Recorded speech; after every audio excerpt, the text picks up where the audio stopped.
তো বন্ধুরা, তোমরা সবাই কেমন আছো? দেখো কিক্কিমিকি কি অবস্থা গরমে। আমরা মানুষরা তো গরমের কথা প্রকাশ করতে পারি এবং তার জন্য কিভাবে আরাম লাগবে তাও করতে পারি ব্যবস্থা, কিন্তু পশুরা তো কিছু করতে পারে না। তো তারা দেখো বই প্রকাশ করছে এভাবে ফ্লোরে শুয়ে থেকে। দেখো মিক্কি কোথায় শুয়ে আছে, ওর এত গরম লাগছে সে বাথরুমের ফ্লোরে শুয়ে আছে। ওর লোম বেশি, তাই ওর থেকে গরমটা বেশি।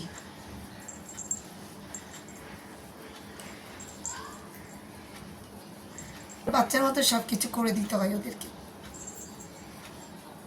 এরপর কিক্কিকেও এইভাবে গা মুছিয়ে দিলাম সুন্দর করে ভিজা গামছা দিয়ে। দেখো ও কৃতজ্ঞতা প্রকাশ করছে সাউন্ড করে।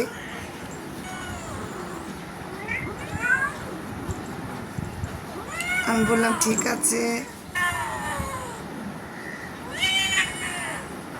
এইভাবে দুজনকে পরিপাটি করে খেতে দিলাম। দেখো পাকার বাতাসে কি সুন্দর করে দুজন খেয়ে নিচ্ছে। এরা দুজন খাওয়া দাওয়া শেষ করে দেখো কি সুন্দর করে শুয়ে আছে। এই হচ্ছে কিক্কিমিক্কির দিনকাল।